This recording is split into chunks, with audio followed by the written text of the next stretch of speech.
김진의 돌직구쇼에 오신 여러분 반갑습니다. 김진입니다. 전 오늘도 이곳 광화문 청계 광장에 나와 있습니다. 비는 그쳤지만 하늘은 어둡습니다. 그리고 시원한 바람이 불고 있습니다. 무더웠던 며칠간 기온을 생각해보면 참 기분 좋은 시원한 바람이 아닐 수 없습니다. 유승준 씨에 대해서 입국을 금지해온 기간이 무려 17년. 대법원은 17년간 비자 발급도 안 된 것, 이거 과하다라는 판단을 내렸습니다. 이에 대한 국민들의 여론은 어떨까요? 그래, 대법원이 판단 잘했다라는 의견도 있고, 어떻게 유승준을 우리나라로 들여보낼 수 있느냐, 안 된다, 반대하시는 분도 상당히 많습니다. 시청자 여러분의 생각은 어떠십니까? 잠시 후 이 이야기 상세하게 다뤄보겠습니다. 저는 비가 오나 눈이 오나 매일 아침 이곳에서 여러분을 기다리겠습니다. 김진의 돌직구쇼 지금 라이브로 시작합니다. 잠깐만요.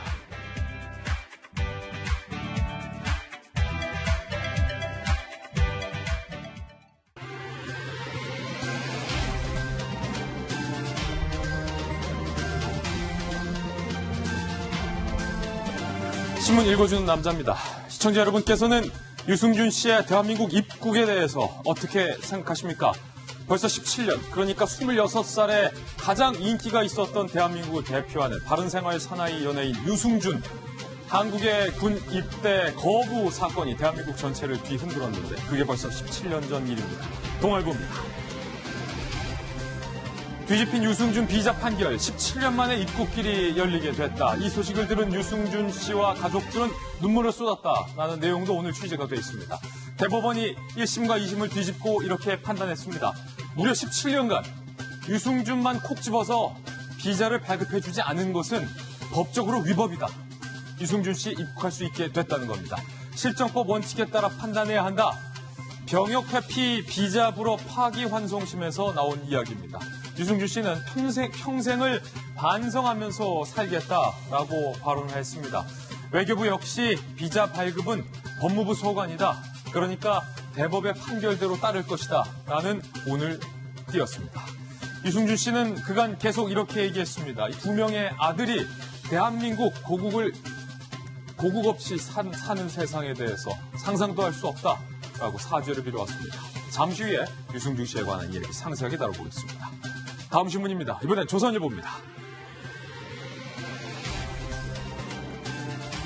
8세 아이와 그 아이의 엄마까지 성폭행하려 한 전자발찌를 찬 성폭행범이 체포되면서 이렇게 얘기했습니다. 나는 성폭행 못한 미수범이다. 교도소에서 반드시 돌아온다. 섬뜩한 이 한마디. 이 전자발찌의 악마가 과연 어떤 범죄를 그렸던 걸까요? 왜 이런 말을 했던 걸까요? 끔찍한 사건, 잠시 후 취재수첩 Y에서 상세히 파헤쳐보겠습니다. 다음 신문입니다. 이번에 한겨레 신문입니다. 러시아가 대한민국에 이런 제안을 한 사실이 확인됐습니다. 일본이 규제하고 있는 불화수소, 반도체 제조 때 꼭 들어가는 건데 이거 한국에 공급하겠다라고 제안을 했다는 겁니다. 우리 정부 관계자는요, 주로 한국 대사관을 통해서 러시아가 이런 뜻을 전달해 왔다라고 밝히며 성사된 국내 기업의 타격이 줄어들 것이다 라고 밝혔습니다. 지금 뭔가 반도체의 원료를 두고 일본과 한국 사이에 답답한 국면, 그 와중에 러시아가 대안이 될 수 있다면 이건 분명히 반가운 일이지만 업계 관계자는 이렇게 얘기합니다. 이 불화수소는 사실은 굉장히 정교하게 생산된 제품만이 반도체 제조 때 쓰이기 때문에 러시아산 불화수소를 검증하는 데만 수개월이 걸린다. 난색을 펴고 있는 입장입니다. 다음 신문입니다.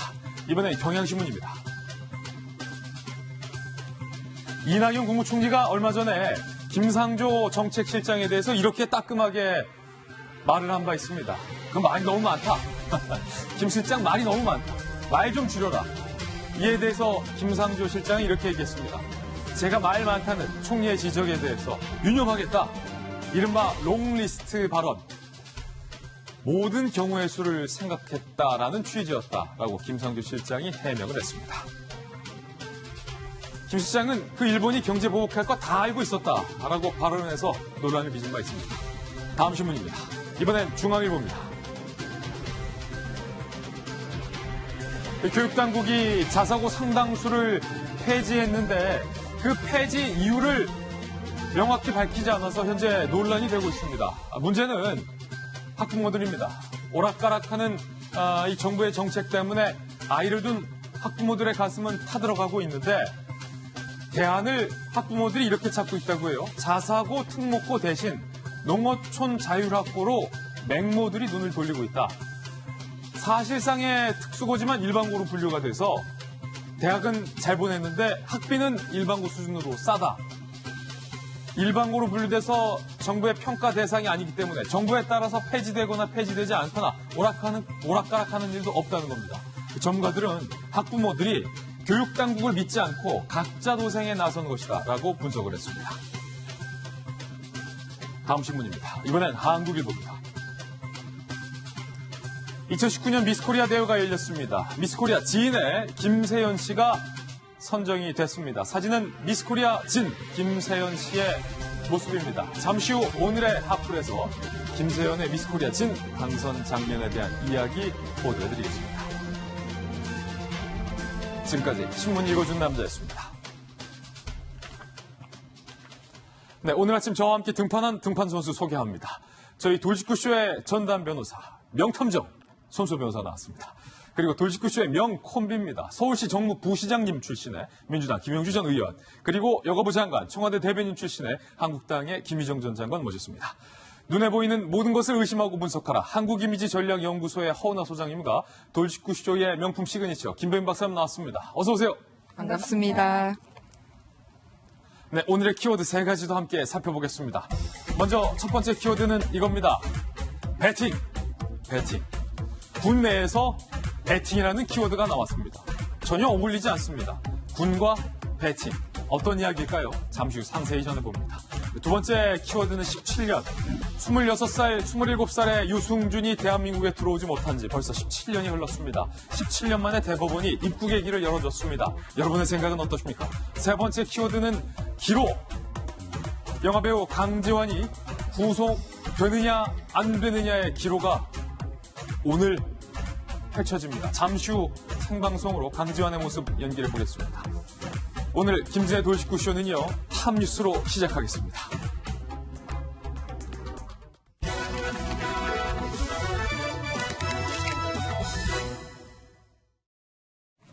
네, 탑뉴스 주제부터 공개합니다. 바로 이겁니다. 요즘 군 장병들 휴대전화를 군 부대 내에서 쓸 수 있습니다. 저희 때와는 정말로 많이 달라진 군 병영 생활의 모습입니다. 그런데 문제는 이 휴대전화를 이용해서 군 부대 내에서 억대 도박을 한 사병들이 수두룩 적발이 됐습니다. 얼마 전 북한의 목선에 의해서 경계가 뚫렸고, 어제는 공군 부대장이 헬기까지 띄워서 담배 심부름을 시키더니 이제는 사병들이 군대 내에서 수억 배팅까지 했습니다. 군 기강 회의가 점입 가경입니다. 최선 기자가 취재했습니다. 지난 4월부터 병사들의 휴대전화 사용이 전면 허용됐는데 벌써부터 부작용이 나타나고 있습니다. 바로 병영 내 휴대전화 불법 도박으로 육군부대 6곳, 병사 10여 명이 적발됐습니다. 도박 금액은 5억 원이 넘습니다. 경기도 모 포병부대 A1병은 1억 4,700만 원을 들여 도박을 한 혐의로 형사 입건됐습니다. 입대 전부터 하던 인터넷 도박에 다시 손을 댄 겁니다. 또 다른 경기도 부대에서는 병사 5명이 적발됐는데 이 중 B병장은 960차례에 걸쳐 1억 8천만 원을 도박에 사용했습니다. 모 공병부대에서도 병사가 1억 원대 도박을 한 것으로 알려졌습니다. 중부전선 최전방 부대도, 강원도 부대, 경기도 기갑부대도 예외는 아니었습니다. 적발 건수는 부대 자체 징계로만 끝난 경우를 뺀 것으로 병영에 휴대전화 도박이 광범위하게 퍼져 있다는 우려가 나옵니다. 스포츠, 사다리 타기 같은 단순한 게임에 돈을 거는 방식이라 처음 접하는 병사들도 쉽게 빠져드는 것으로 알려졌습니다. 하지만 군의 관리는 허술합니다. 도박 사이트가 같이 파는데 지금 엄청 12시간 통제 받고 해봤자 팀게임 하지 말라는 통제는 받아봤어요. 병사 휴대전화 사용에 있어 보완책이 필요하다는 지적입니다. 채널A 뉴스 최선입니다. 우리 군 장병들이 외출도 나올 수 있게 됐고 월급도 많이 올랐고 그리고 휴대전화도 쓸 수 있게 됐는데 뭐 다 좋습니다. 그런데 군 기강은 어디 갔냐는 겁니다. 군기는 어디 갔냐는 겁니다. 북한이 공격해왔을 때 유사시에 도박하던 장병들이 과연 전쟁을 잘 수행할 수 있겠느냐라는 의문이 드는 대목입니다. 어떤 병사들이 도대체 얼마나 베팅한 걸까요? 함께 보시죠. 저희 채널A가 단독으로 취재해서 보도해드리는 내용 정말이지 충격적이지 않을 수 없습니다. 경기도 기업 포병부대 A1병이 1억 4,700만 원을 도박에 베팅했습니다. 1억 4,700만 원. 경기도 니은 부대에 5명이 적발됐는데 비병장은 무려 960차례에 걸쳐서 1억 8천만 원을 도박을 했다는 거예요. 휴대전화로. 아니 휴대전화로 이렇게 2억 가까이 도박을 할 수 있는지도 저는 오늘 처음 알았는데 다른 사람도 아니고 군인이 군대 내에서 이 비병장 960차례 걸쳐서 도박하는 동안 해당 부대 지휘관들 뭐 한 겁니까? 그리고요. 디귿 공병부대는 C병사가 1억 원대 도박을 했습니다. 육군 부대 곳곳에서 6곳에서 병사 10여 명이 적발됐는데 이 10명 적발 금액만 5억 원 이상인데 더 큰 문제는요. 적발된 건수만 5억 원이지 군 부대 내에서 도박을 하는지 안 하는지 지금 적발되지 않은 사례까지 합치면은 이 금액이 얼마나 부지기수, 천정부지로 뛰일지는 아무도 예상하지 못한다는 겁니다. 김병민 박사님, 네. 지금 계속해서 군대 내에서 뭐 경계가 뚫리고 뭐 헬기를 띄워서 담배 심부름도 시키고 폭언을 하고 인분까지 먹이더니 이제는 도박까지 나올 수 있는 건 지금 다 나오고 있어요. 도박, 특히 인터넷 도박은 심각한 범죄 행위 아니겠습니까? 이런 내용들이 우리 지금 현재 이 병사들에게 그대로 이어지고 있다는 것은 정말 충격이 아닐 수가 없는 내용인데요. 올해 4월부터 병사들의 휴대폰 사용이 허용이 됩니다. 하루 종일 허용되는 것은 아니고 저녁 6시에서 밤 10시까지 허용이 되고요. 평일은. 야. 주말 같은 경우에는 뭐 아침부터 저녁까지 거의 다 허용이 됩니다. 우리 군 생활할 때 생각하면 저희들은 그 전화 한 통 하려고 그 공중전화에 네. 쭉 길게 서 있어서 앞에 길게 하면은 바로 전화번호 뒤에서 깔 수가 없고. 하루에 전화할 수 있는 그 시간이 채 한 몇 분이 주어지지 않아서 예. 굉장히 애를 먹었던 기억이 아직도 생생히 기억이 나는데요. 그렇게 전화를 할 수 있는 휴대폰 사용이 가능하고요. 하루에 2GB 정도 거의 이제 무제한으로 쓸 수 있는 데이터까지 주어진다고 합니다. 무제한 데이터. 예, 물론 요금제가 군 전용으로 설정이 돼 있긴 하지만요. 게다가 돈 문제만 하더라도 우리 기억나세요? 얼마 받았는지? 군 생활 때 월급을?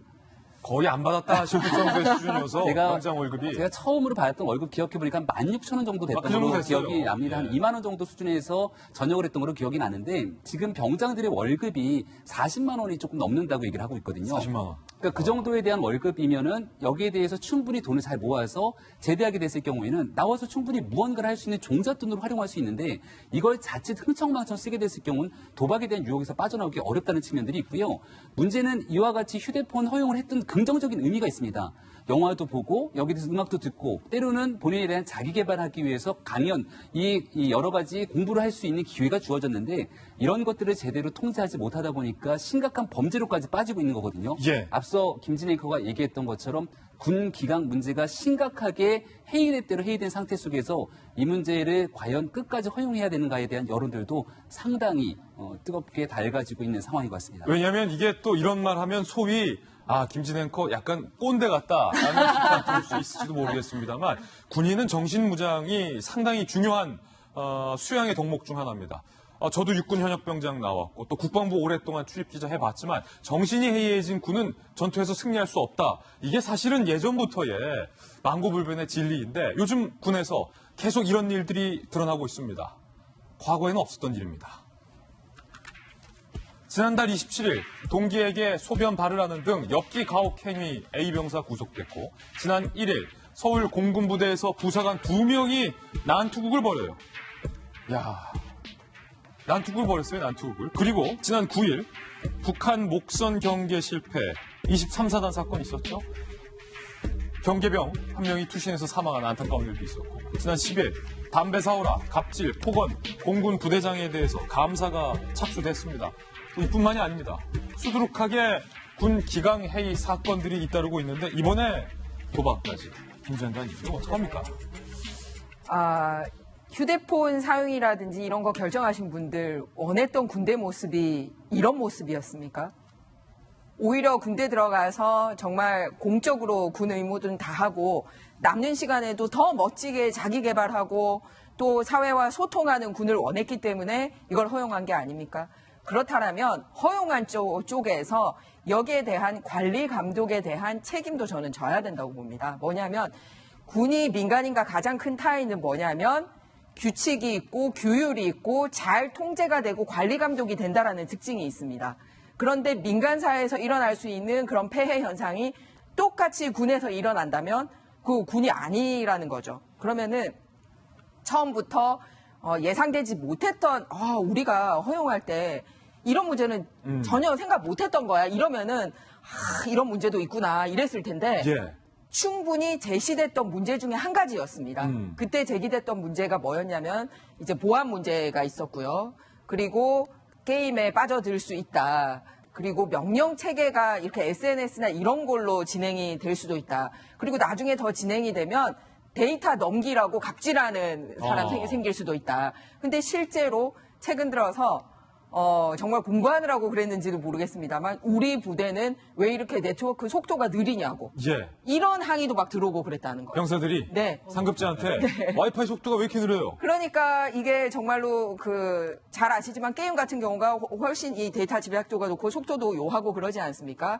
그래서 정말 이런 군대를 원한 게 아니라면 예상됐던 문제에 대해서 어떻게 관리 감독을 할 건지를 얘기를 해야지 그 개인에게 한 명 한 명 네가 어떻게 된 거야, 네가 어떻게 된 거야 이런 건 아닌 것 같아요. 전체의 문제인 것 같습니다. 예. 우리 돌직구쇼에서 다뤘던 것 중에 몇 가지 말씀드리려고 하면 예. 어벤져스인가 영화 제목 얘기해도 되나? 영화 본다고 왜 타령했던. 맞아요. 그런데 뭐 아무리 인간미를 발휘하는 것까지는 좋지만 헌병대가 그 영화 끝날 때까지 기다려줬다. 이게 과연 미담인지. 일단 기왕 나온 거 끝까지 봐라. 네, 그랬었죠.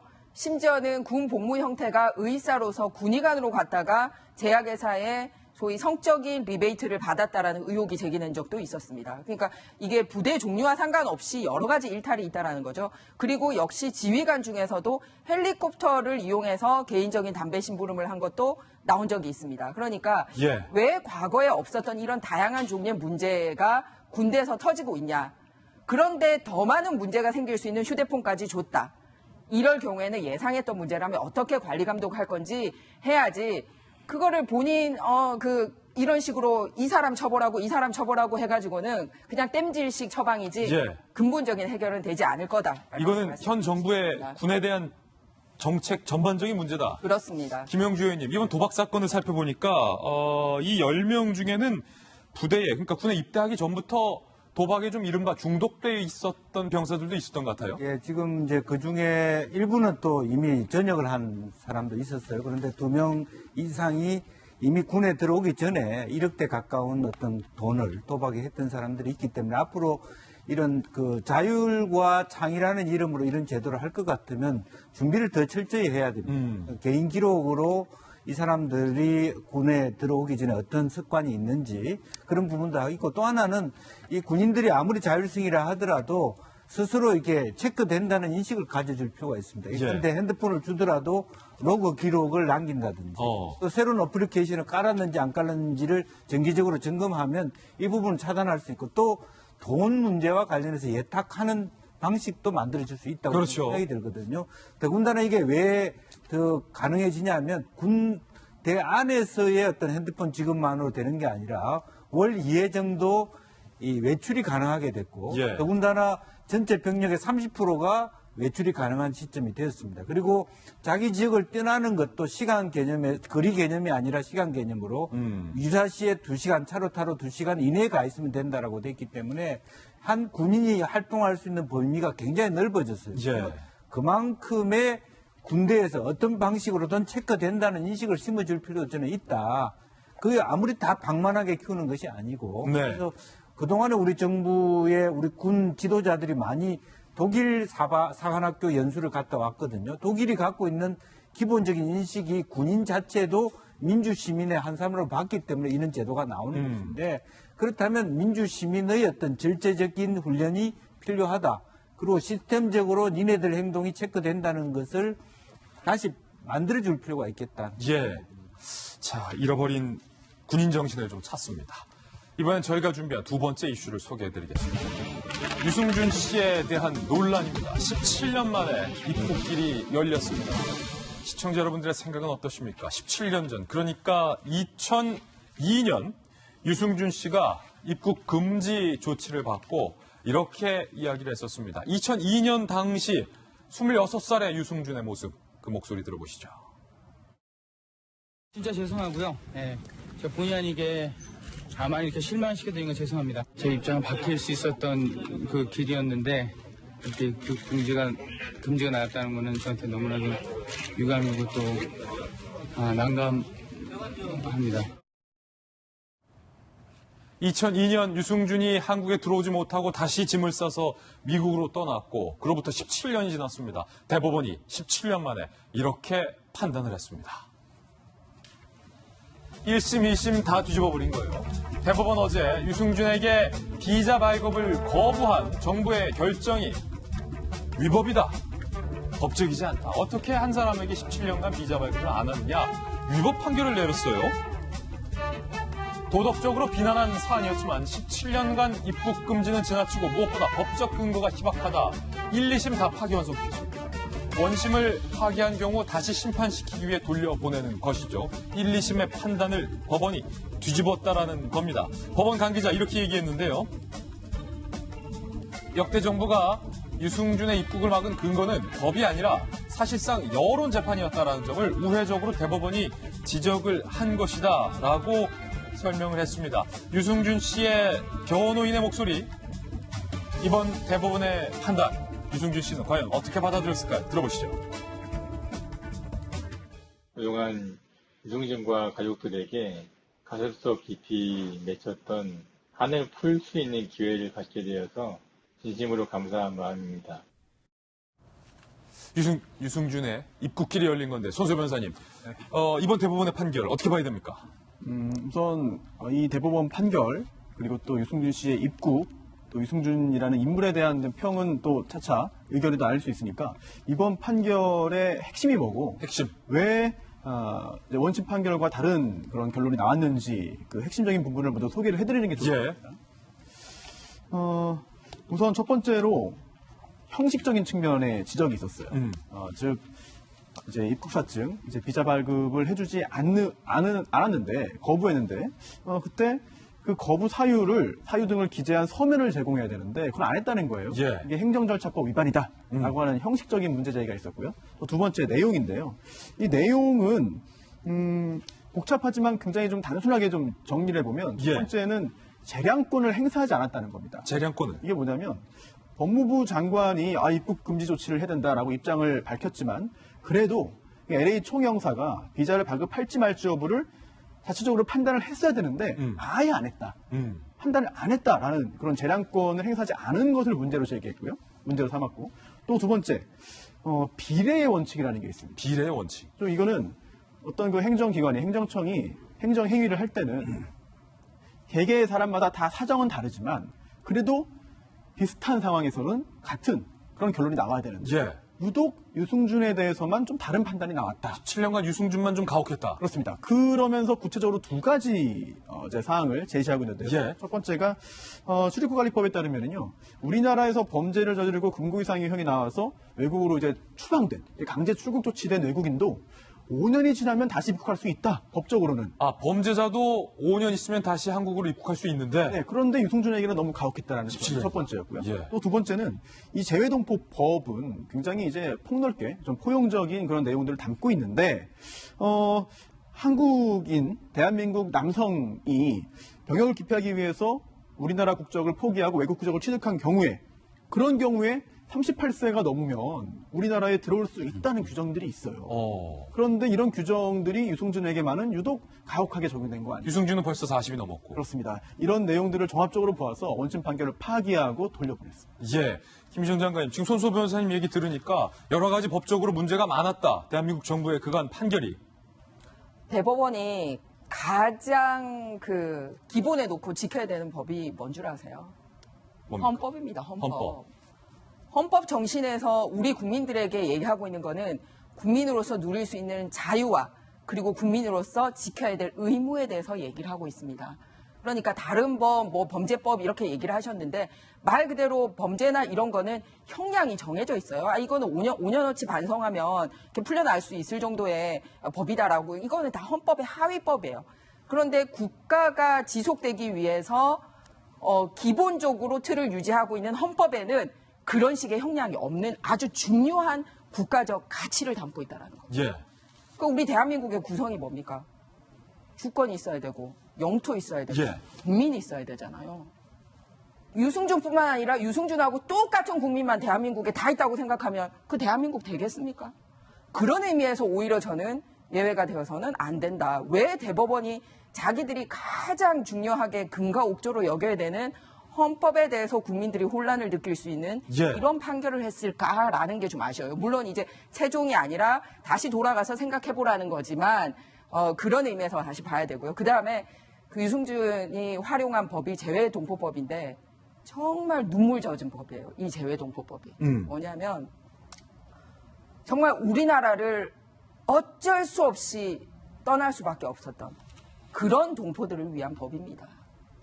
그러니까 막 돈은 여기서 벌고 아니 나 안 할래 하고 때려친 사람들을 위한 법이 아니라 독립운동 하다가 흘러 일제 핍박을 피해서 저기 멀리까지 간 고려인이라든지 또는 정말 먹고 살기 위해서 집단 이주를 하고 이민을 할 수밖에 없었던 이런 분들 그리고 이런 분들의 자손이 지금은 비록 한국말을 잊고 있지만 이런 2세, 3세들을 위해서 대한민국 설립되고 아주 뒤늦게 만든 법이 이 재외동포법이에요. 그런데 그 법을 이런 식으로 활용하라고 만든 법이 아니라는 거예요.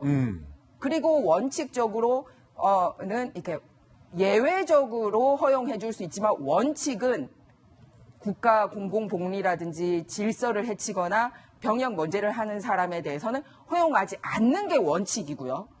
예외로 이 나이가 지나면은 한번 검토해 볼 수 있다라는 게 그냥 예외 규정이다라는 겁니다. 유승준 안 된다. 왜? 그래서 뭐가 우리 대한민국의 중요한 가치이고 우리 나라를 지킬 수 있는 방법인지 한번 생각해 볼 수 있는 그런 시점이지 않은가 그렇게 생각합니다. 지금 손수호 변호사님과 김희정 장관의 의견이 지금 정반대예요. 김병 박사님 어떠세요? 이게 대법원의 판단이 났다 해서 유승준의 입국을 무조건 허용해야 된다는 건 아닙니다. 지금부터의 여론을 판단해서 아마 정부가 최종적인 결정을 하게 될 거라고 보이는데요. 유승준에 대한 이 여론의 싸늘한 부분들은 저는 충분히 이해할 수 있을 것 같아요. 왜냐하면 그 누구보다도 사실은 제가 군대 입대하던 시기 2001년도 10월 23일이 제가 입대했던 때거든요. 그 당시가 바로 유승준 논란이 크게 불거졌던 그때입니다. 유승준 씨의 그 군입대 결정이 2002년도 2월 달에 입대를 하기로 했었는데 감정이 안 좋을 수밖에 없었던 이유는 당시에 현역으로 입대하는 것도 아니고 이 신체 검사를 받는데 4급 판정이 나와요. 그리고 이제 보충형으로 공익근무 요원으로 가면 되는 건데 그것조차도 가지 않겠다고 미국으로 가서 영주권을 포기하고 시민권을 획득했기 때문에 그동안 바른 청년으로 알려졌던 유승준이 아마 99년도였던가요? 연평해전이 발발하고 나서는 해병대에 유승준이 입대한다는 얘기가 파다하게 퍼졌습니다. 그래서 사람들이 물어보죠. 해병대 입대합니까? 라고 하니까 네라고 대답하기도 했습니다. 그런 측면들이 국민들에 대한 감정들이 굉장히 부추겼고 이렇게 해서 대한민국이 아닌 미국을 선택해서 떠났던 유승준에 대해서는 사실 가혹할 정도로 국민적 여론이 안 좋았던 게 사실이죠. 그로부터 17년이 지났습니다. 하지만 지금 우리가 좀 분명하게 판단해야 되는 것은 그랬던 유승준이 대한민국 땅을 밟을 수 있느냐 없느냐에 대한 문제는 조금 별개로 봐야 된다는 게 아마 대법원의 취지 판결이 아니었나라는 생각이 들고요. 여기에 대해서 38살이 넘어서 이제는 병역에 대한 의무 나이가 다 지났기 때문에 일단은 대한민국 땅을 밟을 수 있는 것들에 대한 예외적인 조항들을 좀 한 번쯤은 살펴봤으면 좋겠다라고 하는 취지는 저는 동감을 합니다. 다만 여기서 유승준 씨가 분명하게 깨달아야 되는 것은 대한민국 땅을 아예 원천적으로 밟지 못하게 봉쇄하는 것들에 대해서 일부 길을 열어줘야 된다라고 하는 법의 취지가 있는 것이지 유승준 씨가 아무런 문제 없이 대한민국 땅에 들어와서 과거처럼 활동하는 것들을 열어주게 된다는 취지는 아닌 것이거든요. 유승준 씨가 과거에 미국으로 떠나면서 했던 얘기 제가 생생히 기억나는 게 한 가지 있는데요. 나이가 입대하고 나면 30살이 되고 30살이 되면 댄스 가수로서 생명이 끝나기 때문에 군에 갈 수가 없다는 얘기를 하게 됩니다. 그럼 지금도 가수로서의 활동을 여전히 하고 계신 유승준 씨는 사실 대한민국 땅에 들어와서 다시 활동을 하겠다는 것은 받아들이기 어려운 측면이 있는 것이고요. 옥태견 씨 아마 다들 기억하실 거예요. 그러니까 미국의 영주권을 가지고 있으면서도 결국은 대한민국에서의 병역의 의무를 다 택했던 옥태견 씨, 에릭, 그리고 과거로 돌아가면 차인표 씨 등에 대한 경우들이 있거든요. 따라서 우리가 법적으로 유승준 씨에 대한 입국을 허용하고 있는 부분들과 그의 활동에 대한 측면들을 좀 나누어 생각할 필요가 있다는 생각이 듭니다. 입국길은 열어줘야 된다. 유승준 씨 본인의 심경도 전해지고 있습니다. 가족들 모두 대법원 판결 소식을 듣고 울음바다가 됐다. 그리고요. 가슴속 깊이 맺혔던 한을 풀 수 있는 기회를 갖게 됐다. 평생 반성하는 자세로 살겠다. 이번 대법원 판결에 대해서 유승준 씨가 이렇게 입장을 밝혔습니다. 평생 반성하는 자세로 살겠다. 유승준 씨가 입국이 금지됐던 기간 중에 아프리카 TV를 통해서 무릎을 꿇고 사죄를 한 적도 있습니다. 그때 당시 그 화면도 살펴보시죠. 제가 여러분한테 이렇게 무릎을 꿇는 이유는 제 오늘한 말씀시로 제 마음을 잘 전달할 수 없을 것 같아서 먼저 사죄하는 마음으로 이렇게 무릎을 꿇었습니다. 제가 지금 돈이 많다고 하면 절대로 돈이나 이런 것 때문에 그런 거 아니고요. 못 가느냐 이런 소리를 어디서 들었나 봐요. 그래서 내가 한국 얘기를 꺼낼 때마다 이렇게 울라 그러더라고요. 예. 내가 뭐를 알았는지. 그래서 마음이 너무 아파서 제가 이 한국 문제는 제가 한국 들어가지 못하는 거는 우리 아이들에게 이렇게 해줘서는 안 될 것 같다.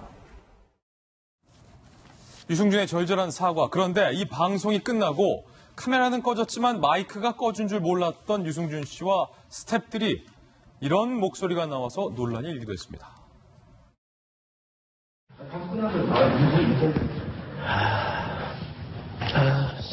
방송 났으면 난 아닌 것 같아. 지금 기사 계속 올라가. 세 번째 이야기는 언제라고 그러는데? 이거 안 꺼졌잖아. 마이크 안 꺼졌잖아. 당황스러운 거. 예, 저 화면 때문에 많은 팬들이 사실은 이제 마음을 좀 졸렸던 것 같아요. 그러니까 대다수의 대중들이 왜 유승준 씨에 대해서 스티브 유죠, 사실은. 스티브 유 씨에 대해서 불편함을 느끼는지에 대해서 저는 그의 행동에 따른 이미지로 이야기를 좀 한번 드려봐야 될 것 같습니다.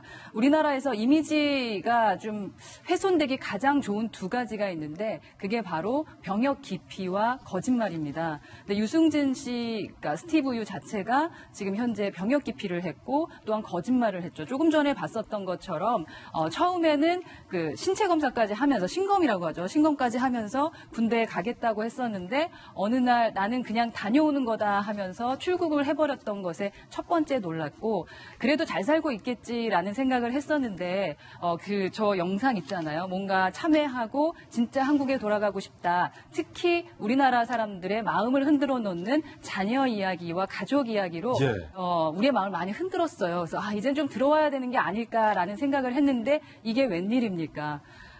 마이크가 켜졌고 카메라는 꺼진 그 순간에 저렇게 거짓말이었다라는 특히 욕까지 하면서 하는 것을 보면서 그 거짓말에 많은 우리 국민들이 대중들이 화가 났었던 것 같습니다. 이러한 것을 이제 어떻게 해결해 나갈까? 사실 지금은 중국에서 활동을 하고 있죠. 성룡 씨가 대표인 곳이 소속사라고 알고 있습니다. 그리고 몸값도 아주 좋은 몸값을 받고 있다고 알고 있는데 우리나라에 와서 지금 이번에 다시 한번 흘렸던 저 눈물이 우리 악어의 눈물이라고 하는데 그런 악어의 눈물이 아니라 진짜 살아보니 정말 이건 내가 잘못했구나 해서 느끼는 그러한 눈물이기를 바랍니다.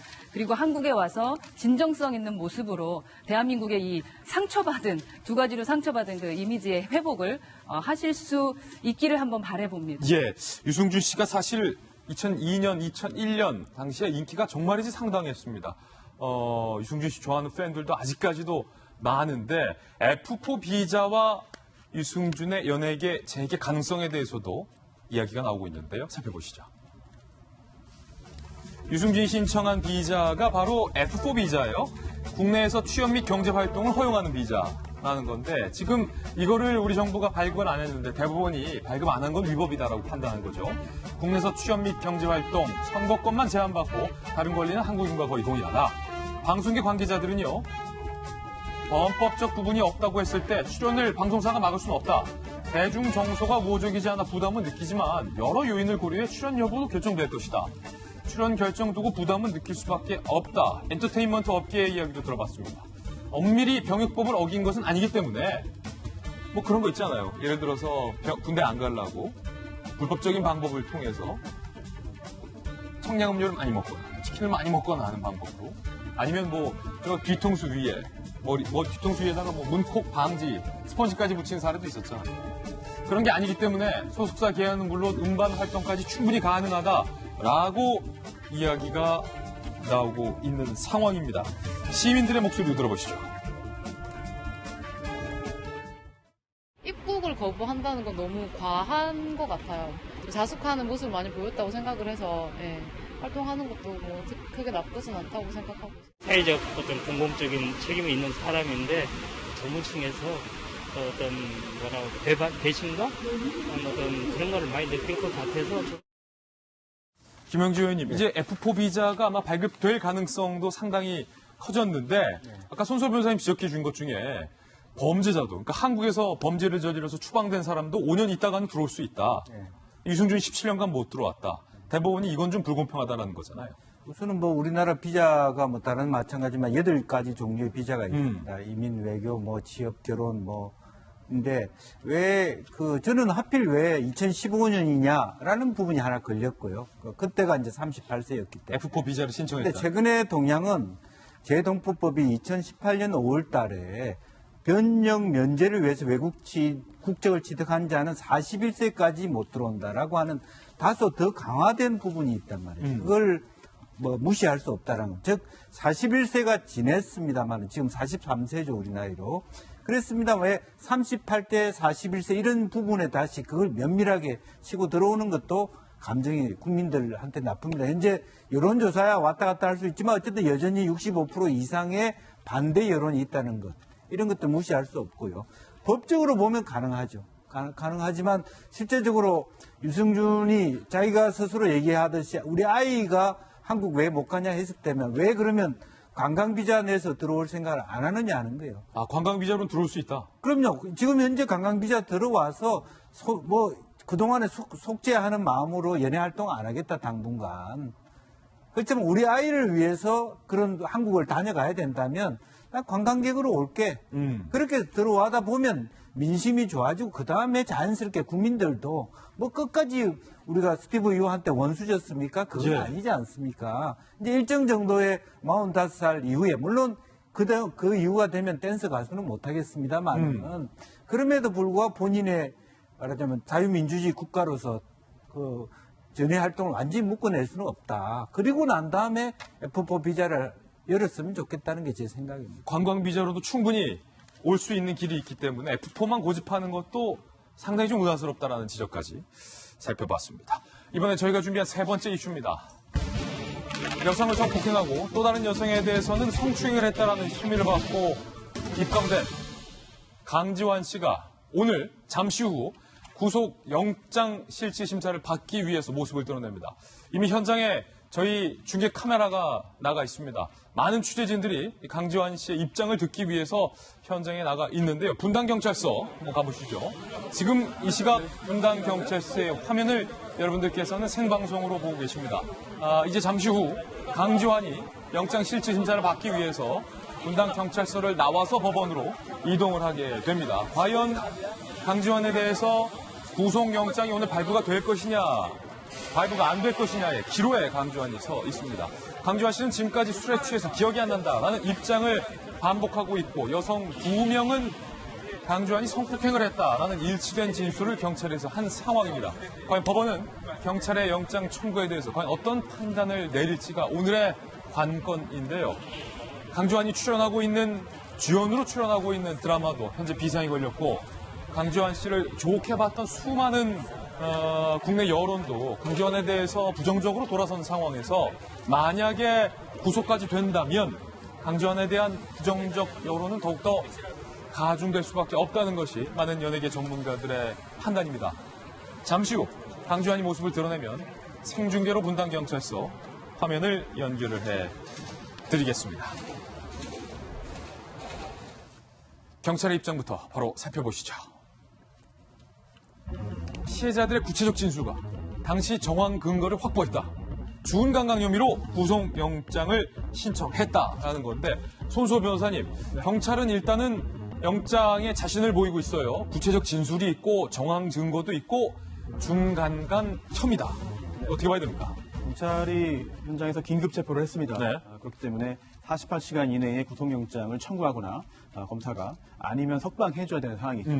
긴급 체포 후에 수사를 진행을 했고 그리고 그 수사가 진행되면서 여러 가지 증거들을 모았다는 입장이에요. 예. 아마 이거는 수사기관의 어떤 주장인 거고 현재로서는. 예. 실제로 오늘 법원에서 판사가 구속영장 발부 여부를 판단하게 되는데 그 여러 가지 요소들이 있습니다. 많이들 아시겠습니다만 일단 범죄 사실이 소명되어야 하는 게 제일 첫 번째 단계. 범죄 사실 소명. 네, 그리고 그 후에 설령 그렇다 하더라도 도주의 염려가 없으면 영장 발부 안 돼요. 예. 또 증거인멸의 염려도 있어야 됩니다. 그런데 이 부분은 도주의 염려는 사실 굉장히 유명한 연예인이고 또 주거도 일정하기 때문에 인정되지 않는 건 아닌가라는 입장도 있을 수 있고 변호인은 그렇게 주장하겠죠. 예. 반면 그동안 혐의를 지금 현재 기억나지 않는다고 말을 하고 있고 그리고 또 현재 출연하던 드라마에서 하차하고 또한 유명인으로서 또 여러 가지 이미지 하락도 있었기 때문에 지금 말씀하신 중에 강지환 씨가 모습을 드러냈습니다. 그러셨는데 성폭행 혐의 모두 부인하시는 건가요? 스태프들이 있는 방에 왜 들어가셨습니까? 그 혹시 팬들한테 하고 싶은 말씀은 없어요? 본인이 억울하다고 생각하시나요? 그 여성 스태프 이름만 남겨주신 건가요? 맞습니다.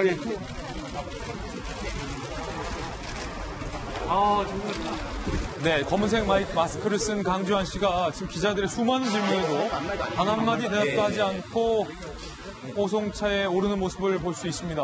11시에 구속영장 심사를 받을 예정인데 지금 분당경찰서 유치장에 나온 강지환은 기자들의 질문에 한마디도 대답을 하지 않고 고개를 푹 숙이고 검은색 마스크와 모자를 둘러쓴 채 경찰 호송차에 올랐습니다.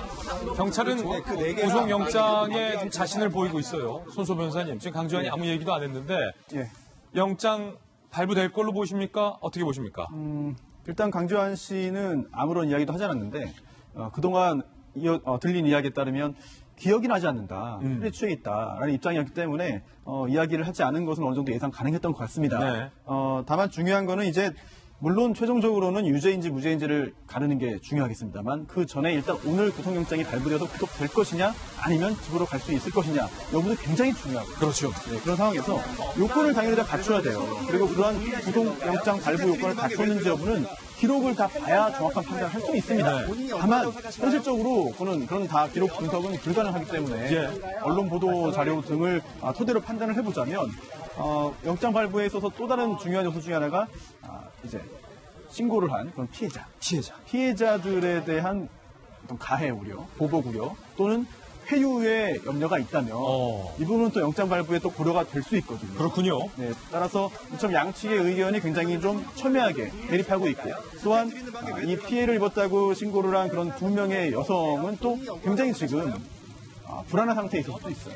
이런 요소들을 종합적으로 고려해서 판단을 할 텐데 경찰 주장대로 이 피해를 입었다고 신고한 2명의 진술이 일치한다면 구속 가능성이 상당히 높아지는데 하지만 이 2명이 어떤 관계인지 그리고 또 이 2명이 미리 입을 맞출 가능성은 없었는지 여부도 따져봐야 되거든요. 따라서 당시에 있었던 현장에서의 어떤 상황 이런 것을 종합적으로 봐야 됩니다.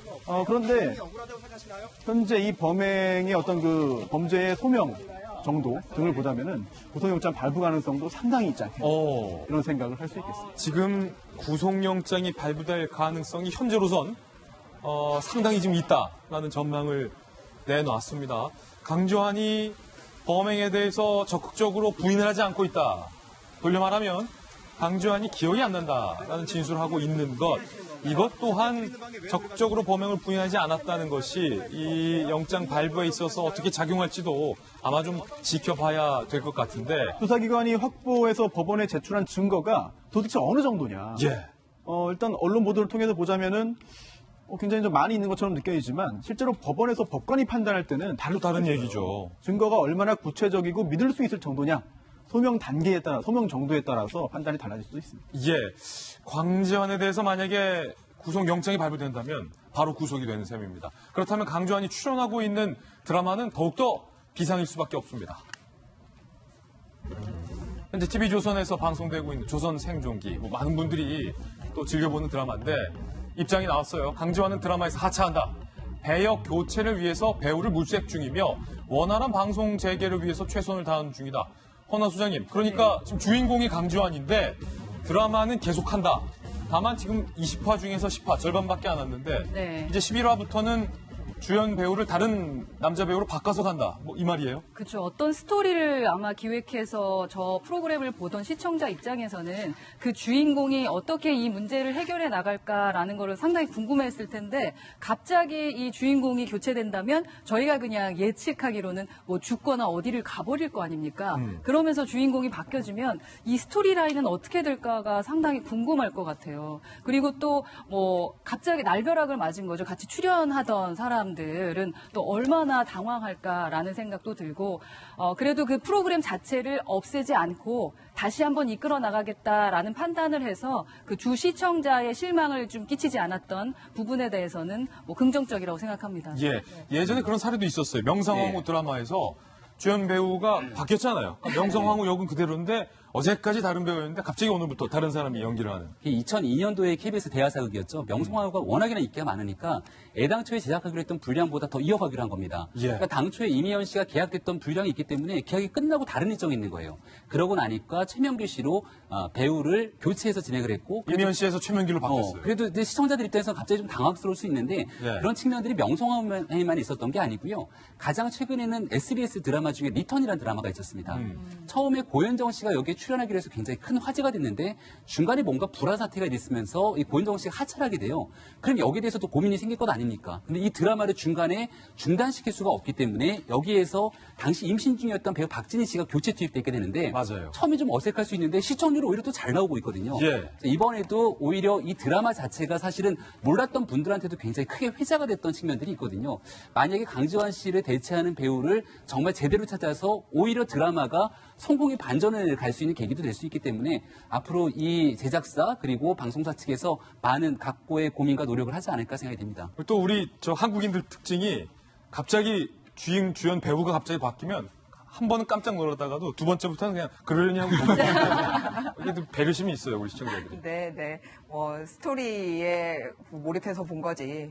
주연 배우 자체가 그건 아니니까 좋고요. 바뀌었나 보다 이러고 보죠. 그거보다 드라마 얘기보다 지금 구속영장 이제 청구하면 계속 나오고 있어서 그래요? 그 부분 얘기를 했으면 하는 게 송 변호사님 지적했듯이 이제 도주 우려가 있거나 증거 인멸 우려가 있는가 이런 거를 많이 판단을 하게 되는데 지금 과학적인 증거에 대해서는 아직 경찰이 얘기를 많이 공개를 하고 있지 않습니다. 과학적인 증거? 네, 왜냐하면 실제로 뭐 체액이라든지 채모라든지 이런 거는 사실 피해자의 피해 정도와도 연관돼 있기 때문에 공식화해서 말하기는 그렇습니다만 아마 충분히 고려할 거라 생각하고요. 저는 하나 우려되는 거는 어제 제가 왜 제작사들이 왜 피해자가 어디 회사인지를 밝힌 거에 대해서 굉장히 유감스럽다라고 얘기를 했잖아요. 그래서 저는 지금 여기 구속영장을 하는 데 있어서 담당자들이 꼭 하나 염두에 뒀으면 하는 부분이 있어서 말씀드리는데 뭐냐면 다른 관계보다는 합의를 시도할 가능성이 굉장히 농후한 관계입니다.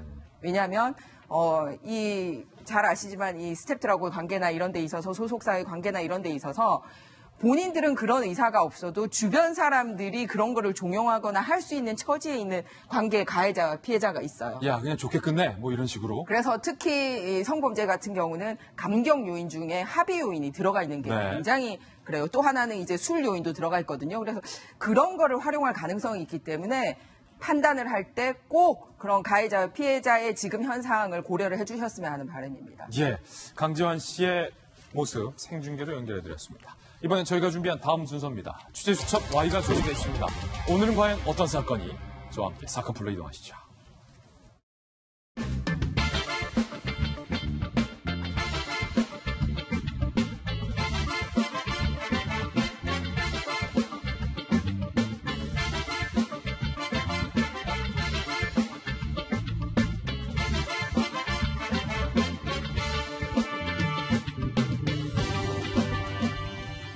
취재수첩아입니다. 동국대 경찰사법대에 우리 곽대경 교수님 모셨습니다. 어서 오세요. 네, 안녕하세요. 손 변호사님도 함께하겠습니다.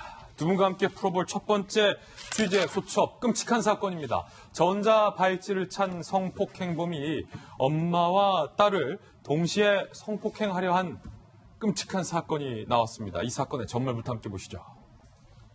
그런데 이 모녀의 성폭행을 시도했던 50대 남성이 체포 당시에 내뱉은 말이 그야말로 경악스럽다는 거예요. 광주 한 주택가, 그젯밤 9시 40분. 술에 취한 51세의 A씨가 담을 넘어서 현관문이 열린 2층의 가정집을 침입합니다. 당시 방에서 TV를 보고 있었던 50대 여성 B씨에 대해서 성폭행을 시도합니다. 그러자 이 여성이 도와주세요라고 비명을 지르며 강력 저항하자 이 50대 여성을 폭행하기까지 합니다. 문제는 옆에서 자고 있다 깬 8살 딸에게도 성폭행을 하려 했다는 거예요. 정말 나쁜 사람이에요. 그런데 이 딸이 이 남성을 깨물고 도망을 나가요.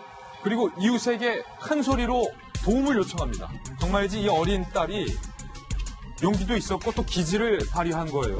그래서 현행범으로 체포가 됩니다. 그런데 이 50대 남성이 체포 당시에 내뱉은 말이 참으로 경악스럽습니다. 나는 성폭행 못한 미수범이다. 아마 교도소 가더라도 나 얼마 안 살고 다시 나올 것이다.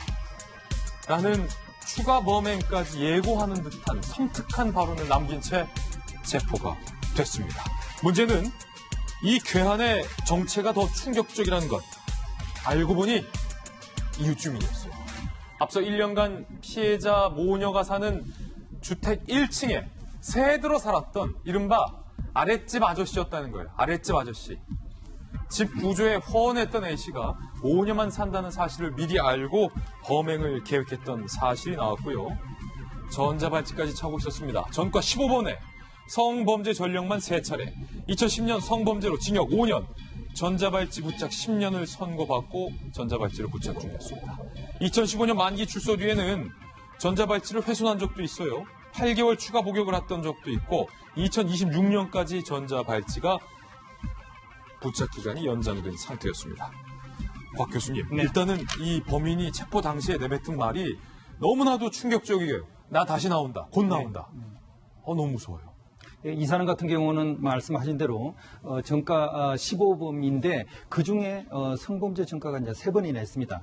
그래서 이제 그동안에 여러 번에 걸쳐 가지고 이제 구속과 이제 처벌을 반복했던 그런 어떤 경험이 있다. 네. 그래서 자기가 이제 우리나라의 그 형사 사법 시스템 이 어떻게 이제 운영되는지 이거 알고 있고 그래서 이제 자기는 성범죄를 완전히 저지른 게 아니라 이제 미수를 한 거기 때문에 처벌의 수위가 그렇게 높지 않을 거다. 이런 식으로 이제 이야기를 한 것이기 때문에 상당히 이제 우리나라의 그 형사사법제도를 조금 경시하는 듯한 그런 취지로 이제 이야기하고 이런 것들은 사실 피해자에게 엄청난 정신적인 고통을 주게 되는 그런 말이 되는 겁니다. 그래서 범죄를 저질렀을 뿐만 아니라 또 이제 추가적인 말로 아주 심리적인 고통을 준 거 아닌가 그렇게 생각합니다. 지금 CCTV에 포착된 장면도 저희들이 화면으로 지금 나가고 있는데 보시다시피 1년 동안 아랫집에 살았던 그냥 평범해 보였던 아랫집 아저씨였다는 거예요. 그렇기 때문에 위층의 구조를 훤하게 알 수 있었고 특히 그 위층에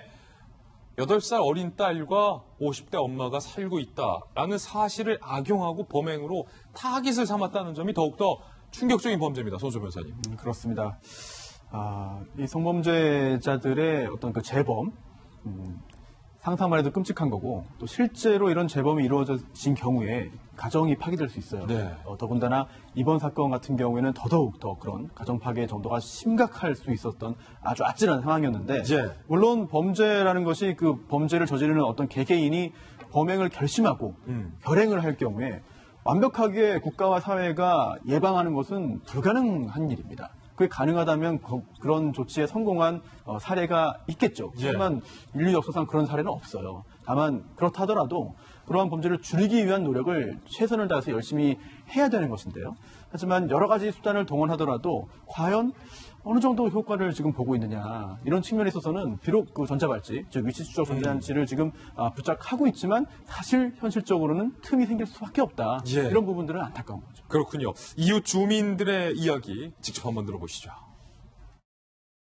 아저씨 모르는 사람이 와서 때린다고 뭐 시커먼 놈이 나오게 제봤대. 안 놈이야.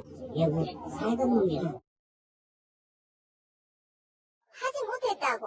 나는 미수범이라고. 이제 뭐 나는 나가도 얼마 안 살고 나온다. 뭐 이런 식으로 말했다고 하더라고요. 이 8살 여자아이의 어떤 그 용기로운 행동에 대해서 좀 한번 짚어볼 필요가 있는데 얼마나 무서웠겠어요. 엄마까지 폭행을 당하는 그 현장에서 잠에서 깨어보니 1층 아저씨가 돌변을 해서 본인까지 몹쓸 짓하려고 했을 때 깨물고 달아나서 아저씨 도와주세요. 이 여자아이가 굉장히 용기를 가지고 이제 침착하게 잘 대응을 한 것 같습니다. 일단 그 어머니가 이제 폭행을 당하고 있는 그런 상황에서 빈틈을 노려가지고 아이를 갖다 빨리 도망을 하도록 이제 어머니가 이제 적극적으로 도와준 것 같고요. 그래서 이제 내려가면서 아래층에 살고 있는 어른들에게 이제 그 아줌마에게 이제 일단 이야기를 하고 그리고 위험 상황을 갖다가 알리고 일단 현장을 피한 것은 아주 적절하고 굉장히 그 용기 있는 그런 행동이었다고 볼 수가 있는 겁니다. 예, 이 남성이 이미 동네에서도 술만 마시면 시비 붙는 유명 인사였다는 얘기도 나오고 있어요. 네, 그렇습니다. 이 사람 같은 경우는 뭐 일용직 노동자로 이제 근무를 하고 있는 그런 사람인데 말씀드렸던 것처럼 여러 번은 이제 전과가 이제 있는 사람이고 이제 평소에도 이제 술을 마시면 이제 이웃 주민들이나 술집 주인들과 여러 가지 시비를 붙고 했던 그런 사람이어서 이제 동네에서는 상당히 잘 알려져 있었던 그런 사람인 것 같습니다. 예, 여름철이라고 이 현관문 여시는 분들 많은데 얼마 전에도 현관문 열린 집을 범행으로 노렸던 기사 소개해드렸는데 좀 현관문 덥더라도 꼭 닫으시고 세상이 흉흉하니까 관리를 좀 잘 하셔야 조심하셔야 될 것 같습니다. 이번엔 두 번째 취재 수첩도 살펴봅니다. 황당한 일이 벌어졌습니다. 임신이 안 돼서 고민을 하던 이 난임 부부가 체외 수정에 시도해서 아이를 갖게 됐는데 이게 유전적으로 내 아이가 아니야. 어떻게 된 일일까요? 함께 보시죠. 2012년 결혼한 그래서 뉴욕에서 살고 있었던 한인 난임 부부의 이야기입니다. 이 뉴욕에서 유명한 이 난임 병원이 있다고요. 그런데 그 유명한 난임 병원이 왜 유명해졌냐면 한국의 유명한 산부인과 병원이 뉴욕에도 이 난임센터를 차렸다더라 라고 광고가 돼서 이 한인들 사이에서 꽤 유명한 난임센터에 방문을 했던 거예요. 2018년 9월 체외 수정에 성공을 합니다. 그러니까 아이를 갖는데도 지금 보시면 2012년, 2018년 수년이 걸려서 겨우겨우 체외 수정에 성공을 한 겁니다. 그래서 쌍둥이를 임신을 했고 결혼 6년 만에 출산에 성공을 합니다. 문제는 쌍둥이 얻은 기쁨도 잠시 태어난 두 쌍둥이 모두 한인 부부한테 다른 인종의 아이가 나온 거예요. 이거 어떻게 된 거예요? 얼마나 충격적이겠습니까? 한인 부부가 아이를 낳았는데 아시아인이 아니라 다른 인종. 충격을 받았습니다. 유전자 검사를 해봤어요. 혹시 부부와 전혀 유전적으로 관련 없는 아이들이 4배에서 나온 겁니다. 쌍둥이들끼리도 심지어 유전자가 서로 달랐어요. 결국 이 부부 양육권을 포기할 수밖에 없었습니다. 의료과실, 사기 등등 16가지 혐의로 난임센터를 고소를 합니다. 그런데 이 난임센터 수상한 게 한두 가지가 아니었던 겁니다. 한인 부부가 체외 수정에 성공 당시 여자아이 쌍둥이 임신 사실에 더욱더 열광을 했던 모양이에요. 처음에 난임센터에서 여자아이를 쌍둥이가 임신하셨습니다. 그런데 5개월이 지나니까 초음파 검사를 했는데 태아 2명 모두 남자아이로 또 판명이 됐던 거예요. 그런데도 불구하고 그때 난임센터가 이렇게 해명합니다. 초음파 검사 그 정확한 것도 아니고 결정적인 것도 아니니까 여자아이 쌍둥이 맞고 두 분을 닮아서 예쁩니다. 이런 말 했는지는 모르겠습니다만 이런 식으로 안심을 시켰겠죠. 그런데 나중에 태어나고 보니까 다른 인종의 성별도 달았다는 거예요. 논란이 일자 국내 유명 산부인과 측의 입장도 나왔습니다. 그런데 이렇게 입장이 나왔어요.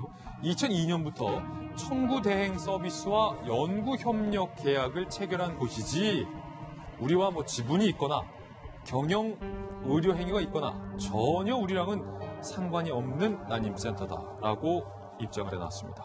일단 곽 교수님, 네. 아니 뭐 이런 황당한 경우가 있어요. 한인 부부가 아이를 낳았는데 다른 인종이에요. 네, 그렇습니다. 2012년에 이제 결혼을 했고요. 뉴욕에서 이제 살고 있는 부부인데 이분이 이제 그 시술을 받은 곳은 이제 LA에 있는 그 불임센터입니다. 그런데 이제 이곳은 이제 한국에서 산부인과로 상당히 유명한 병원 이름을 차용을 한 그런 병원이기 때문에 상당히 실력이 있는 걸로 이렇게 생각을 하고. 예. 뉴욕에 살면서 LA에 가서 이런 시술을 받았. 이거는 굉장히 그 임신에 대한 열망이 강하고 굉장히 적극적인 그런 의지가 있었던 그런 부부가 아닌가 이제 생각을 합니다. 예. 그래서 체외수 중에 성공했다고 굉장히 기쁜 소식을 들었는데 결국 아이를 놓고 보니 여자아이도 쌍둥이 여자아이도 아닐 뿐더러 인종적으로 다른 거예요. 인종적으로 다르다. 그런데 또 이 쌍둥이 아이 둘 사이의 또 서로 이제 DNA도 이제 다른 통상적으로 이제 뭐 일란성 쌍둥이 같으면 DNA 구조가 같아야 되는데 이것도 다르니까 대체 어떻게 된 건지 도저히 이해할 수 없는 그런 일이 벌어진 참 겁니다. 희한하네요. 뭐 예를 들어서 다른 부부의 유전자였다면 쌍둥이들끼리는 유전자가 같아야지 상식인데 쌍둥이들끼리도 유전자가 달랐다. 이제 그렇게 되면 상당히 이걸 갖다 이제 혼란스럽죠. 유전자 이 관리를 상당히 제대로 잘못하고 해가지고 상당히 이제 뭐 혼란이 발생한 거 아닌가 이런 걸 의심할 수밖에 없는 그런 어떤 상황이 된 겁니다. 그렇군요. 지금 손수호 변호사님 법적인 논란은 그 한인 부부가 찾았던 난임센터가 국내에 있는 유명한 어떤 산부인과 병원의 이름까지도 차용을 해서 썼다라는 건데 국내 산부인과 측의 입장이 좀 어려워요. 청구 대행 서비스와 연구 협력 계약만 체결한 곳이기 때문에 우리는 책임이 없다. 어떻게 받아들여야 됩니까? 결국 뭐 지분 관계 그리고 또 경영이나 일요 행위 관련해서는 관련이 전혀 없다는 그런 주장인데요. 예. 하지만 이거는 일방적인 주장이기 때문에 객관적인 그런 검증과 확인 절차가 필요한 겁니다. 예. 그리고 또 미국 현지의 그 난임센터의 그 이름도 굉장히 중요한 단서가 될 수 있는 거예요. 그렇다면 그런 이름을 사용하고 있는 것을 알면서 방치한 것이냐, 아니면 아예 몰랐던 것이냐, 또는 그러한 이름을 사용할 수 있는 어떤 알려지지 않은 협정이 있었던 것이냐 등등 확인해야 될 것이고요. 그리고 또 이 일이 좀 전에 그 곽 교수님 해주신 대로 상식적으로 이해가 안 되는 일들이 많잖아요. 예. 그렇다면 이게 누군가의 실수냐, 아니면 종종 보도되는 것처럼 누군가의 고의적인 행위냐라는 부분도 가려야 됩니다. 지금 미국 현지에서 수사 대상이 될 것으로 보이고요. 또 형사적인 부분과 별개로 민사적인 부분을 따지면 우리나라와 또 많이 달라요. 즉 누군가의 고의든 과실이든 그 해당 그 센터의 잘못으로 인정된다면 이거는 손해배상액이 어마어마할 겁니다. 어마어마하다. 따라서 해당 의료기관의 도산 가능성까지 점쳐질 정도로 굉장히 심각한 그렇습니까? 그런 사안으로 볼 수 있겠죠. 아이를 낳는다는 과정이 우리 손수호 변호사님도 또 아이 낳는 거 옆에서 보셨지만 10달간 그 배불러서 그 고통을 감내하고 아이를 낳았는데 야 이런 결과가 있다면 얼마나 황망하겠습니까? 정말 황당한 사건. 미국 내에서 수사가 어떻게 진행되는지도 저희가 계속해서 지켜보겠습니다. 두 분과 함께 두 가지 사건 풀어봤습니다. 감사합니다. 다음 순서입니다. 오늘의 핫플인데요. 오늘은 과연 어떤 분들이 핫플 4인방에 선정됐을지 핫플 4인방부터 만나보시죠. 국보 감독, 선동열 감독. 첫 번째 핫플 주인공으로 모셨고요. 두 번째는 이번에 미스코리아 진 주인공이 핫플 두 번째 주인공입니다. 세 번째는 오랜만에 나온 정청래 전 의원. 네 번째는 이 북한의 한 아파트 사진인데 이 아파트에 어떤 사연이 얽혀 있는 걸까요? 하나하나씩 소개해드리겠습니다. 선동열 전 감독이 선수 시절 이루지 못했던 꿈을 뒤늦게 이루게 됐습니다. 바로 메이저리그 뉴욕 양키스 행이 확정된 것. 내년 2월 양키스의 스프링 캠프 기간 내내 훈련과 구단 운영 등을 지켜보는 기회를 갖게 된 겁니다. 한국 지도자가 양키스 구단에 초청된 건 이번이 처음. 양키스 행이 더욱 값진 이유는 특별한 인연 때문이기도 한데 선수 시절인 1981년과 1984년 두 차례 뉴욕 양키스로부터 입단 제의를 받았지만 군 문제 등을 이유로 실현되지 못했기 때문이죠. 첫 입단 제의 후 38년 만에 다시 만난 양키스와 선동열과 양키스. 감회가 남다를 텐데 일단 소감부터 들어보시죠. 양키스 속에서 이렇게 좋은 그 조건을 이렇게 하게 돼가지고 내년 전지훈련 캠프를 가게 돼 있습니다. 지금 현대 야구의 그 시스템을 좀 이렇게 잘 배워가지고 국내의 야구 발전을 위해 가지고 기회를 당연히 해야겠습니다. 자, 지켜보는 저희로서도 흐뭇한 광경인데, 그런데 사실 선동열 전 감독은 지난해 이 국정감사 때 이른바 명예와 자존심에 큰 상처를 입고 1년 가까이 국가대표 감독직에서 물러나서 두문불출한 바 있습니다. 문제의 국감 장면, 그 발언 다시 들어보시죠. 지금 감독이 하시는 일이 뭡니까? 근무 시간이 어떻게 됩니까? 출근이 아니고 일이 있을 때마다 왔다 갔다 이렇게 하고 이역 받으시고요. 어디 가서 체크를 하십니까?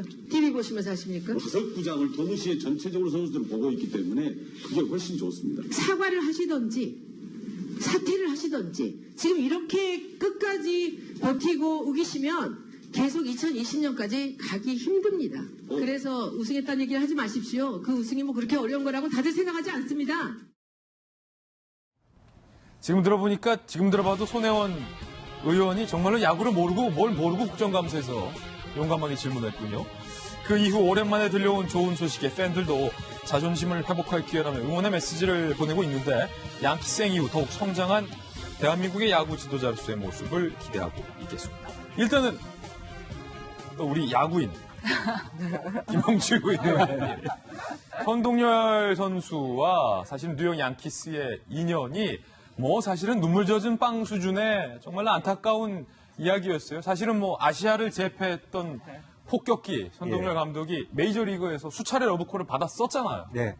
1981년도에 세계 청소년 선수권대회 때 18살 때 출전했고 또 84년도에 LA 올림픽 출전했는데 그 두 해 다 뉴욕 양키스가 선동열을 입단 제의를 했습니다. 그만큼 그 출전했던 그 경기에서 발군의 실력을 발휘했다는 뜻이 되거든요.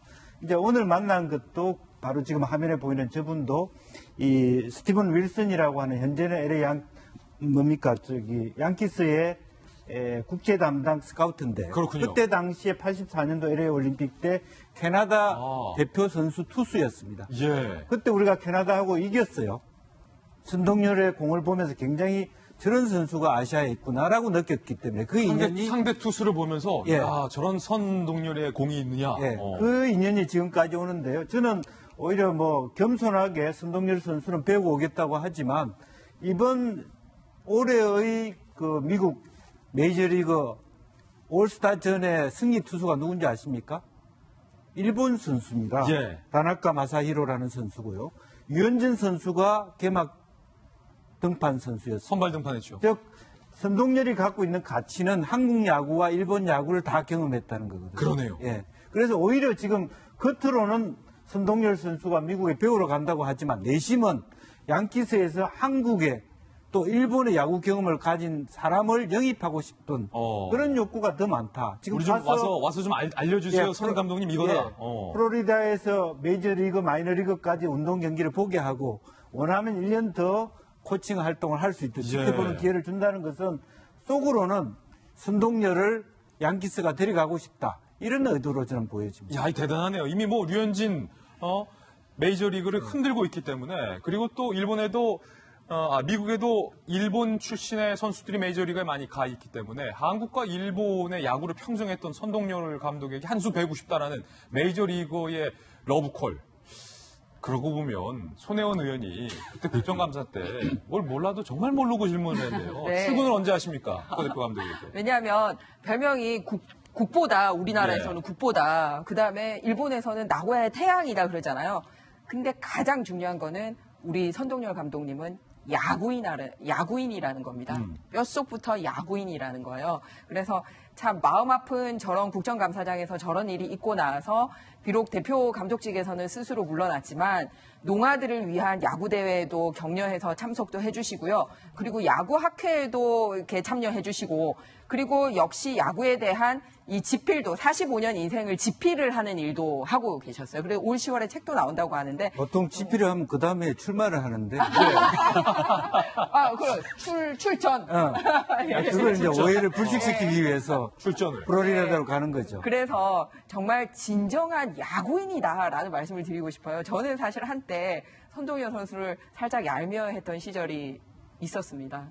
혜태 타이거즈 계실 때 왜 이렇게 제가 응원하는 편이 아닌데 왜 이렇게 잘하는 분이 계신지. 요즘 부산 롯데 많이 헤매고 있어요. 네, 그럼에도 불구하고 진정한 야구인이기 때문에 그럼요. 자기가 응원하는 팀을 떠나서 나라를 떠나서 환대받으실 거라고 생각합니다. 그러니까 이게 자카르타 팔렘방 아시안 게임에서 우리 대표팀이 금메달을 땄잖아요. 예. 그러니까 축구도 그렇고 야구도 그렇고. 근데 그 당시에 논란이 휩싸였던 것 중에 하나가 선수 선발 문제 때문에 병역을 면제하기 위해서 일부러 이렇게 좀 선수 선발한 것 아니냐라고 하는 일부의 의혹이 있긴 했습니다. 근데 그 정도에 대한 문제를 해결하는 데 그쳤어야 되는데 손혜원 의원의 국정감사장을 보게 되면은 야구에 대해서 전혀 알지도 못하고 있는 인사가 나와서 그저 이 손동열 선수에 대해서 무조건적으로 잘못했다, 책임져라, 사퇴해라, 연봉 그만큼 받을 자격이 있냐 등에 대한 논란으로 퍼져서 정말 많은 국민들이 공분을 자아냈던 적이 있지 않습니까? 급기야 금메달 딴 거 이거 어려운 일 아니다. 이런 말도. 그 말이 거의 활용점정을 찍었다고 볼 수 예. 있는데요. 손동열 감독이 굉장히 큰 충격을 받았던 것 같고 결국은 국가대표직을 내려오게 됩니다.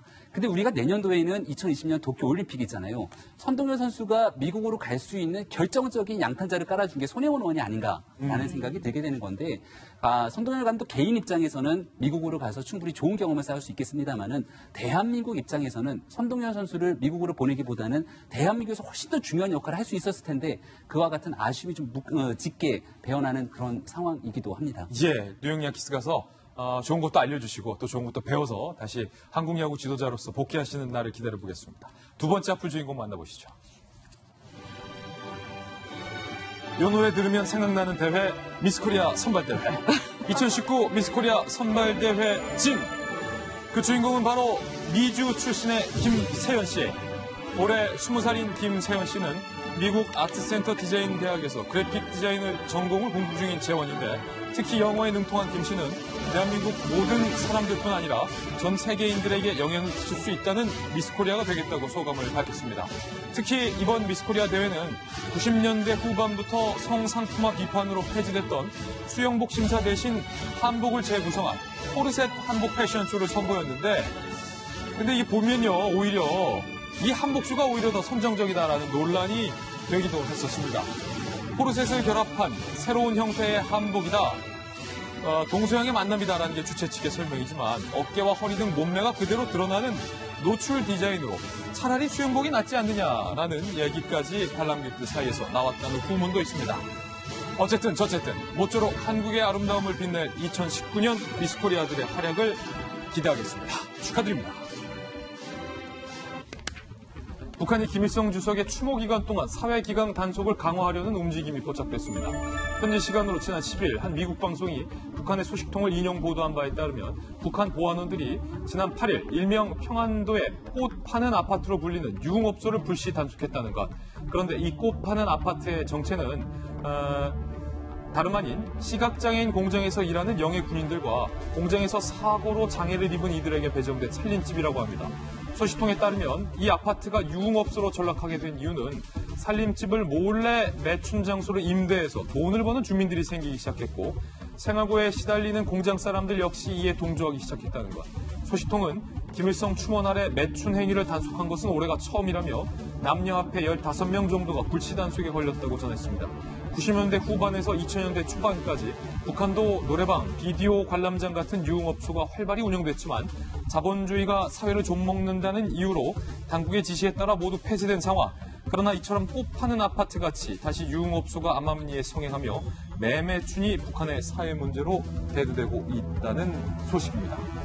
사실은 사회주의 국가에 대해서 박사학위 쓰셨던 김영주 전 의원, 북한의 매매춘, 꽃 파는 아파트가 있다는 건 전 처음 알았네요. 저도 그 장마당에서 그런 일들이 벌어지고 있다는 얘기는 들었습니다만 주로 접경 지역, 중국과 접경 지역에 그런 일들이 굉장히 많다라고 했지만 지금 평안남도라고 하는 조금 더 밑으로 내려온 지역에서 조직적으로 어떤 시각장애인 아파트를 활용한 부분들은 이렇게 쉽게 접할 수 없는 뉴스인 것 같습니다. 그렇군요. 저희들이 이제 알다시피 80년대 중반에 소련의 고르바초프의 페레스트로이카도 어떻게 시작되냐 하면 결과적으로는 러시아 안에서 에이즈 환자가 많다. 러시아에서의 어떤 그런 문제들로 개방화하면서 그 문제를 열자라고 하는 논의부터 시작되는 거고요.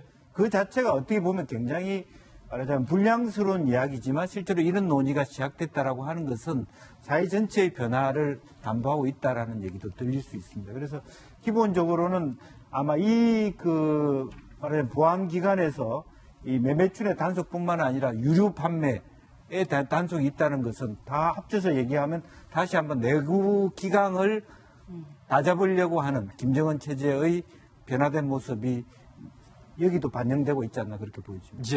저희는 60초 광고 후에 힐링 뉴스로 돌아오겠습니다. 잠시 후 저와 함께 힐링하시죠. 네, 오늘 힐링 뉴스의 주인공은 휠체어를 타고 있는 한 청년의 이야기입니다. 만나보시죠. 자, 지금 알렉스라는 이름의 청년인데 집과 600km 떨어진 지역에서 자신이 좋아하는 락밴드의 공연이 열린다는 소식을 듣고 갔는데 이미 관광객들이 가득 차서 휠체어를 탄 알렉스가 진입을 할 수가 없었던 거예요.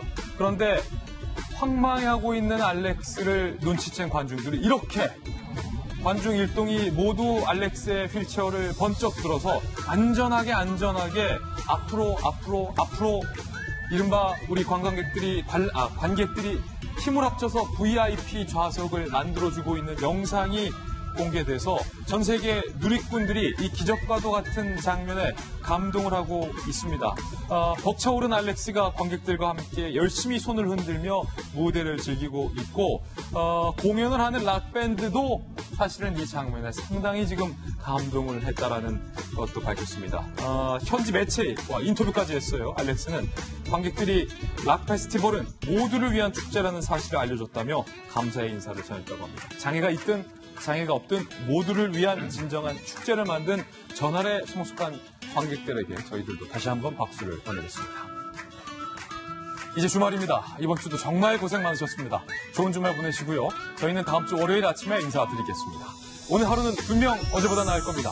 좋은 하루 되십시오. 고맙습니다.